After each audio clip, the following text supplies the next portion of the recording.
Are you a professional wrestling fan? Yes. Do you want a monthly subscription box packed full of professional wrestling mystery goodies? Yes. Do you want a free 8x10 signed print of me? Yes. I tell you what, I'm shocked about your last answer there, but let me tell you right now, you need to head over to wrestlecrate.co.uk because for new subscribers using the code Cultaholic, they can get a signed 8x10 print of me, and look at how sexy I look in that free signed print there. And also over at cultaholicshop.com, you can get up to 40% of everything on that there website in our Black Friday sale, which includes, by the way, this brand new ravishing Ross Twiddell t-shirt, a portion of the proceeds of which is going to Movember UK. So get one while you can and also contribute to a good cause. Everything's good. But I am Ross Twiddell from Cultaholic Wrestling, and these are your Saturday morning wrestling news headlines. The Pigeons, they are after the ThunderDome.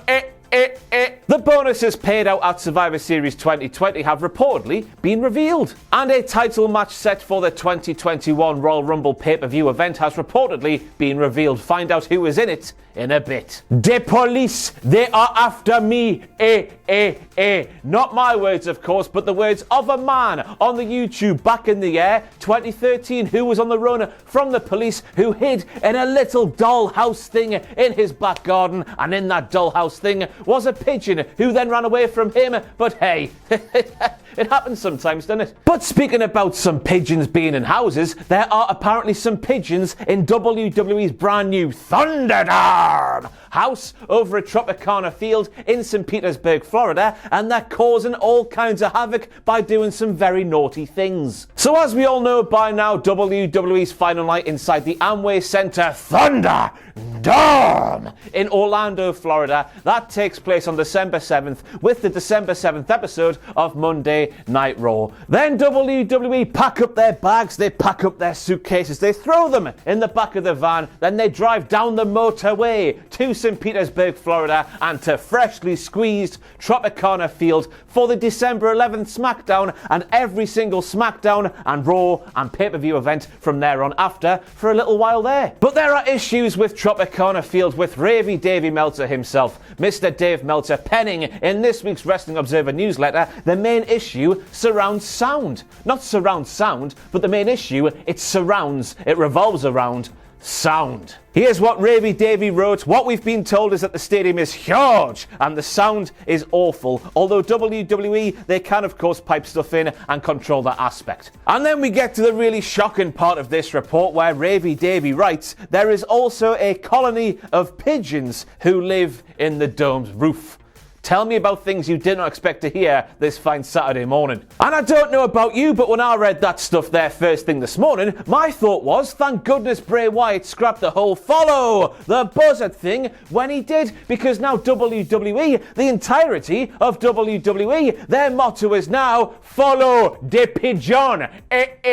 But what if this report is revealing WWE's brand new plans to debut a stable of pigeons to take down Retribution or something? I've just been watching some pandas wrestle on AEW Dark, so animals, they can do the wrestling, and why can't pigeons do the wrestling? All I'm saying is Sting was a crow, and he lived in the rafters of wrestling arenas for a long while there, and also, tell me you do not want to see a pigeon pecking at the eyes of Slapjack. Fantastic television all round there. Now, do you remember back in the day when the likes of CM Punk would bemoan WWE for moving away from the pay-per-view model in favour of staging their own pay-per-view events on their own WWE network? Well, it turns out the man with the pipe bomb, he can pipe down. Shut your mouth, CM Punk, because thanks to the people over at Fightful on their select paid service, they have revealed the bonuses for Survivor Series 2020, the ones that were paid out to the superstars. According to the report, several superstars in WWE were given flat bonuses that were determined before the event even took place. That sum is reportedly $15,000, and that was paid out to superstars who were in highlighted matches. So at this time, I would like to congratulate the Gobbledygooker, Akira Tozawa, and R-Truth for bringing home the bacon to their respective families. Well done, lads.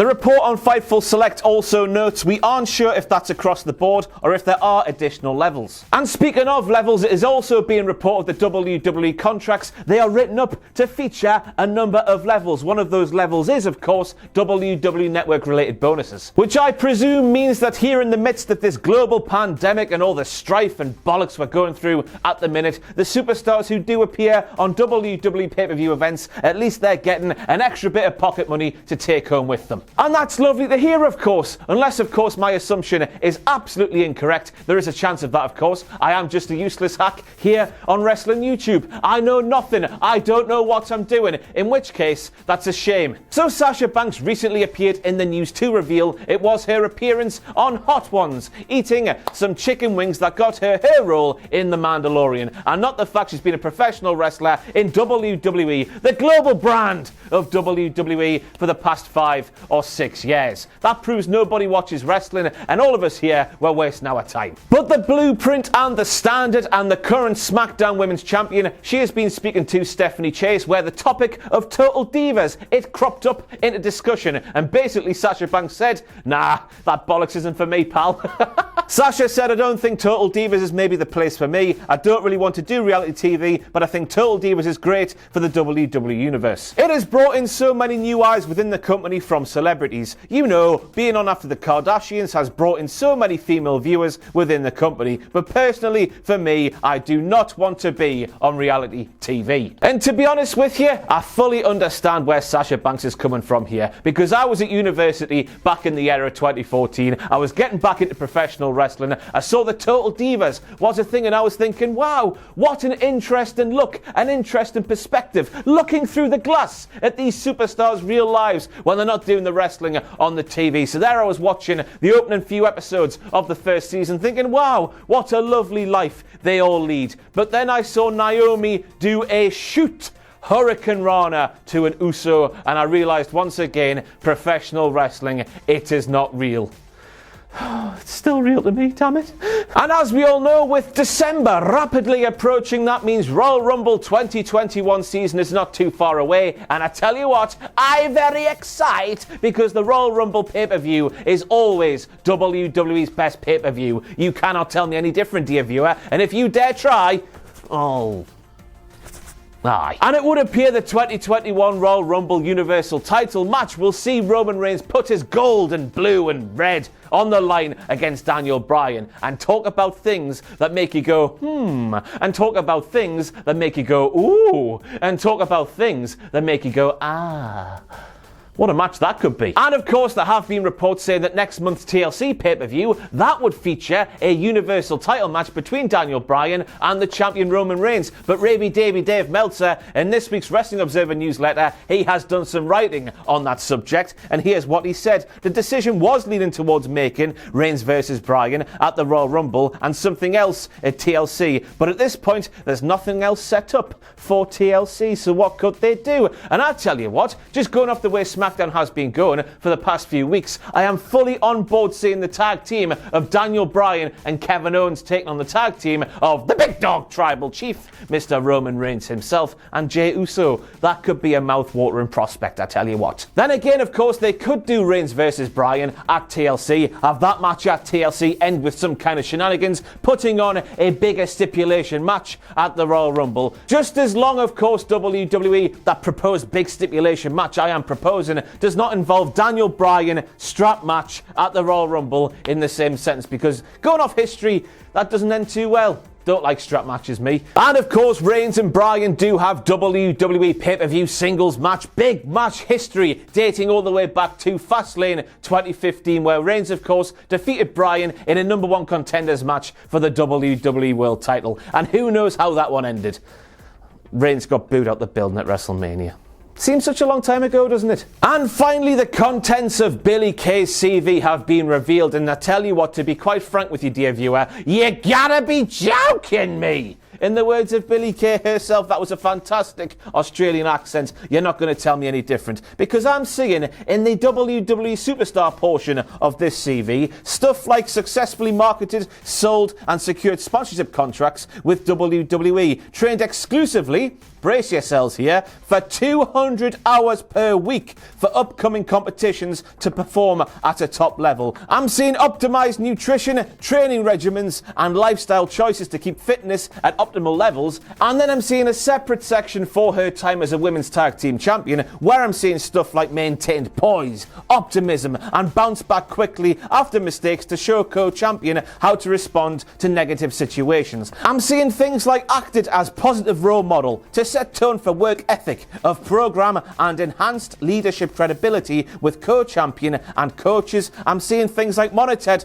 and maintain team chemistry by continually reminding co-champion about common goal and common bond. And I'm seeing people on SmackDown these days fobbing off Billie Kay when she's going, look at my CV, pals, look at how good I am. And I'm telling you what, Billie Kay, if you see this video, which is very, very doubtful indeed, come here at Cultaholic Wrestling. You can have a job right now. I'm a shareholder here and I've got that power. Billie Kay, hopefully coming soon to Cultaholic Wrestling. What a fantastic CV. And what a crap news video. But I have been ravishing Ross Twiddell from Cultaholic Wrestling, and those were your Saturday morning news headlines. Coming up later today, we have graded for last night's SmackDown with the illustrious Sam Driver. We have WTF moments from last night's SmackDown with the ravishing Ross Twiddell. And we also have an Undertaker tier-related ting with Gary YouTube and another Gary YouTube, where we go through all the Undertaker's gimmicks over the last 30 years of his illustrious career. But I think that's it. Let's end the video. Stay safe, stay brave, do more motivational things, have a good time, and good luck.